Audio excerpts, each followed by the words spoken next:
ಇದನ್ನ ಯಾಕೆ ನಮಗೆ ಮಿಸ್ಗೈಡ್ ಮಾಡ್ತಾರೆ, ಸದನವನ್ನ ತಪ್ಪು ದಾರಿಗೆ ತೆಗೆದುಕೊಂಡು ಹೋಗ್ತಾರೆ. ಸೊ ಅಸೆಂಬ್ಲಿನೆಲ್ಲ ದೊಡ್ಡ ಗಲಾಟೆ ಮಾಡ್ಬಿಟ್ರು ಎಲ್ಲರೂ.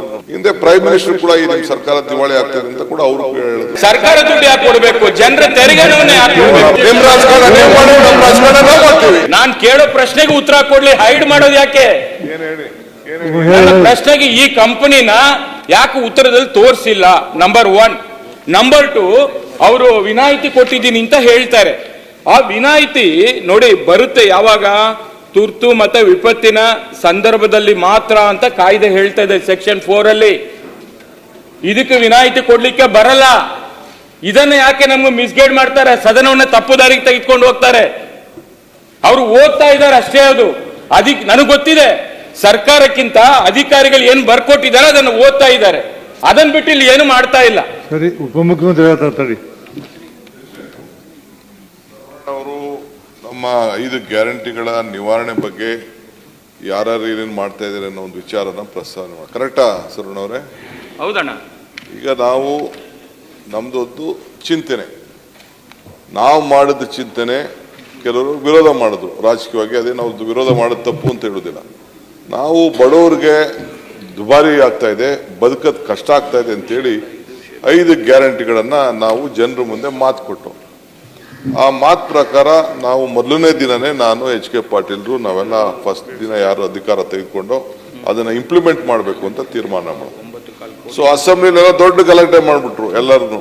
ಇವರ ಸ್ನೇಹಿತರುಗಳೆಲ್ಲ ಗಂಡ ಹೆಂಡತಿಗೆ ತಂದಿಕ್ತಾ ಇದ್ದೀರಿ, ಅತ್ತೆ ಸೊಸೆಗೆ ತಂದಿಕ್ತಾ ಇದ್ದೀರಿ, ಒಂದು ಕಾಳು ಕಡಿಮೆ ಕೊಟ್ಟರು ನಾವು ಬಿಡೋದಿಲ್ಲ, ನಿಮ್ಮ ಕೈಲಿ ಮಾಡೋಕ್ಕೆ ಸಾಧ್ಯ ಇಲ್ಲ ಅಂತ ಹೇಳ್ತಾ ಇದ್ರು. ಹಿಂದೆ ಪ್ರೈಮ್ ಮಿನಿಸ್ಟರ್ ಕೂಡ ಈ ನಿಮ್ಮ ಸರ್ಕಾರ ದಿವಾಳಿ ಆಗ್ತದೆ ಅಂತ ಕೂಡ ಅವರು ಹೇಳಿದ್ರು. ನಾವು ಅದಕ್ಕೇನು ಮಾತಾಡಕ್ಕೆ ಹೋಗಲಿಲ್ಲ. ಮಧ್ಯಪ್ರದೇಶ ಎಲೆಕ್ಷನ್ ಬಂತು, ಅಲ್ಲೂ ಕೂಡ ಶಿವರಾಜ್ ಸಿಂಗ್ ಅವರು ಅದನ್ನು ರಿಲೀಸ್ ಮಾಡೋಕ್ಕೆ ಶುರು ಮಾಡಿದ್ರು. ತಿರ್ಗಾ ನಾವು ನಮ್ಮ ನೋಡಿ ಪಕ್ಕದ ತೆಲಂಗಾಣ ಶುರು ಮಾಡಿದ್ರು, ಈಗ ಮಹಾರಾಷ್ಟ್ರ ಶುರು ಮಾಡಿದ್ರು, ದೆಹಲಿ ಶುರು ಮಾಡಿದ್ರು. ಹೇಳಿದ್ದಾರೆ. ನಾನು ಹೇಳ್ತಾ ಇದ್ದೀನಿ ಸರ್, ತಮ್ಮ ನುಡಿಮತ್ತುಗಳು ಹೇಳ್ತೀನಿ, ಅವ್ರ ನುಡಿಮತ್ತು ಇಂಡಿಯಾ ಟುಡೇ ಮಾತಾಡಿದ ವಿಚಾರ ತಾವು ಮಾತಾಡ್ತಾ ಇದ್ದೀರಿ. ಮಾಡಿದ ಕೊನೆಗೆ ನಮ್ಮ ರಾಜ್ಯದಲ್ಲಿ ಮಾತ್ರ ನಾವು ಆದಷ್ಟು ಒಂದು 3 ತಿಂಗಳಲ್ಲೇ ತೀರ್ಮಾನ ಮಾಡಿ ಯಾರಿಗೂ ಇದರ ಇನ್ವಾಲ್ವ್ಮೆಂಟ್ ಬೇಡ, ಯಾವ ನಮ್ಮ ಏನು ಇಂಪ್ಲಿಮೆಂಟೇಷನ್ಗೆ ಇದು ಮಾಡೋದು ಬೇಡ ಅಂತೇಳಿ ನಾವು DBT ಮುಖಾಂತರ ಟ್ರಾನ್ಸ್ಫರ್ ಮಾಡಬೇಕು ಅಂತ ಮಾಡಿದೆವು. ಈ ಹಣ ಸರಿಯಾಗಿ ಹೋಗ್ತಾ ಇದೆಯಾ ಇಲ್ಲ ಅಂತೇಳಿ ಬ್ಯಾಂಕ್ ಅವ್ರಿಗೂ ಇವ್ರಿಗೂ ಮಧ್ಯ ಕೆಲವು ಇದನ್ನು ಮಾಡೋಕ್ಕೋಸ್ಕರ ಕೆಲವು ಏಜೆನ್ಸಿಗಳಿಗೆ ಕರೆದು ಅದಕ್ಕೆ ಜವಾಬ್ದಾರಿಯನ್ನು ಕೊಟ್ಟಿದ್ದೇವೆ. ಎಷ್ಟೆಷ್ಟು ಏನು ಅಂತ ಅಂದ್ಬಿಟ್ಟು ಡೀಟೇಲ್ ಹೇಳಿದ್ದೇವೆ. ಕೆಲವ್ರಿಗೆ ಎಮರ್ಜೆನ್ಸಿ ಕ್ಲಾಸು ಕಾಂಟ್ರಾಕ್ಟ್ ಪಡ ಒಂದು 20 ಲಕ್ಷಕ್ಕೆ 52,000 ಕೋಟಿ ರೂಪಾಯಿ ಈ ವರ್ಷ ಬಜೆಟ್ ಇಟ್ಟಿದ್ದೀವಿ. ಅಷ್ಟಕ್ಕೆ ಆಲ್ಮೋಸ್ಟ್ ಹೆಚ್ಚು ಕಮ್ಮಿ 1% 2% ನಾವು ಖರ್ಚು ಮಾಡಲೇಬೇಕಾಗ್ತದೆ. ಸೊ ಅದಕ್ಕೆ ಮಾಡಿದ್ವಿ. ಎರಡನೇದು ಅದು ನಿವಾರಣೆ ಮಾಡಲಿಕ್ಕೆ ಇದನ್ನು ನೋಡೋಕೆ ಅನುಷ್ಠಾನ ಸಮಿತಿ ಅಂದ್ಬಿಟ್ಟು it is A political call we have taken. ಆಯ್ತಾ, ಪೊಲಿಟಿಕಲ್ ಕಾಲ್ ತೆಗೆದುಕೊಂಡು ನಾವು ಒಂದು ಸಮಿತಿನೂ ಮಾಡಿದ್ವಿ. ತಮಗೂ ಗೊತ್ತಿದೆ, ಅಸೆಂಬ್ಲಿಲೆಲ್ಲ ಧರಣ ಎಲ್ಲ ನಡೀತು. ನಿಮ್ಮ ಪಾರ್ಟಿಯವರೇ ಕ್ವಶನ್ ಹಾಕಿದ್ರು. ತಾಲೂಕ್ ಲೆವೆಲ್ಲೂ ಮಾಡಿದ್ದೀವಿ, ಡಿಸ್ಟಿಕ್ ಲೆವೆಲ್ಲೂ ಮಾಡಿದ್ದೀವಿ, ಸ್ಟೇಟ್ ಲೆವೆಲ್ಲೂ ಮಾಡಿದ್ದೀವಿ. ಮಾಡಿ ಒಂದು ಕಾರ್ಯಕರ್ತರು ಹೋಗ್ರಪ್ಪ, ಎಲ್ಲೆಲ್ಲ ಅನ್ಯಾಯ ಆಗಿದೆ ಎಲ್ಲ ನೋಡ್ಕೊಂಡು ಬನ್ನಿ, ಎಲ್ಲ ಮಾತಾಡ್ಕೊಂಡು ಬನ್ನಿ, ಏನಾದ್ರು ಸರಿ ಮಾಡಿ ಅದನ್ನು ಮಿಸ್ಯೂಸ್ ಏನಾರು ಆಗ್ತಾ ಇದ್ದಾರಾ, ಬೇರೆಯವ್ರು ತಗೋತಾ ಇದ್ದಾರಾ, ಅವ್ರು ಸರಿಯಾದ ರೀತಿಯಲ್ಲಿ ಉಪಯೋಗಿಸ್ಕೊಳ್ತಾ ಇದ್ದಾರಾ, ಅವರ ಬದುಕು ಏನಾದ್ರು ಬದಲಾವಣೆ ಆಗ್ತಾ? ಏನ್ ತಕರಾರಿಲ್ಲ. ಸರ್ಕಾರ ದುಡ್ಡು ಯಾಕೆ ಕೊಡಬೇಕು, ಜನರ ತೆರಿಗೆನೇ ಯಾಕೆ ಕೊಡಬೇಕು?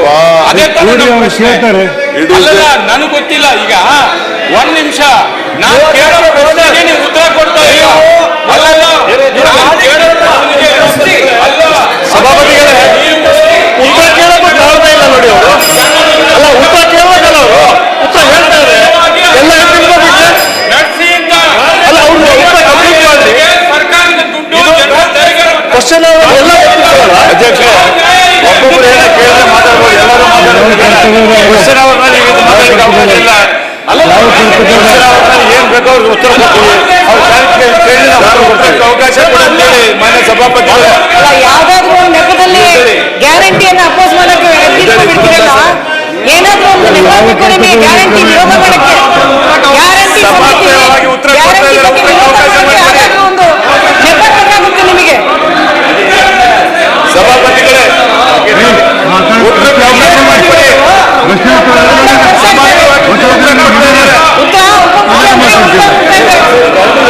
ಉತ್ತರ ಕೇಳಿ ನೋಡಿ.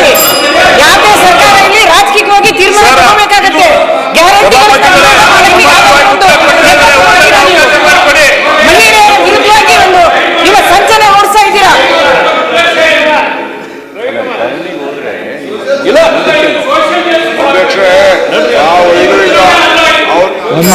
ಅಲ್ಲಿ ಗಲಾಟೆ ಮಾಡಿದ್ರು.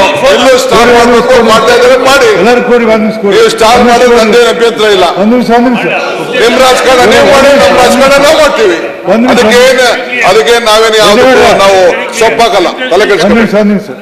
ಒಂದ್ ನಿಮಿಷ ನೀವು ಸೊಪ್ಪಾಕದಿದ್ರೆ ಜನರು ಸೊಪ್ಪಾಗ್ತಾರಲ್ಲ. ಈಗ ಜನರು ಸೊಪ್ಪು ತಿನ್ಬೇಕು. ಈಗ ಜನರಿಗೆ ಅನುಕೂಲ ಆಗಿದೆ. ಇದು ನಿಮ್ಮ ಕ್ಷೇತ್ರದಿಂದ 200 ಕೋಟಿ ಹೆಚ್ಚು ಹೋಗ್ತಾ ಇದೆ.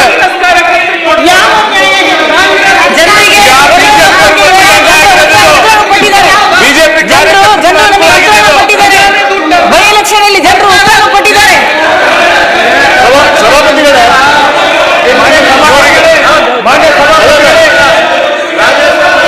ಉಪಮುಖ್ಯಮಂತ್ರಿಗಳು ಉತ್ತರ ಕೊಡ್ಲಿಕ್ಕೆ ಅವಕಾಶ ಮಾಡಿಕೊಡಿ.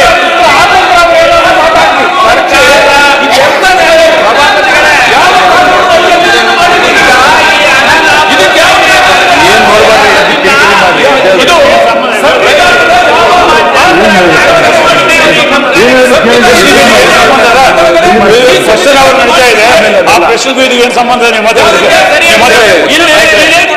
ಏನ್ ಬೇಕು ನಾವು ಕೊಡ್ತೀವಿ. ಹೆಚ್ಚಿನ ವಿಡಿಯೋಗಳಿಗೆ ಪ್ರತಿಧ್ವನಿ ಯೂಟ್ಯೂಬ್ ಚಾನೆಲ್ ಸಬ್ಸ್ಕ್ರೈಬ್ ಮಾಡಿ, ಬೆಲ್ ಐಕಾನ್ ಕ್ಲಿಕ್ ಮಾಡಿ.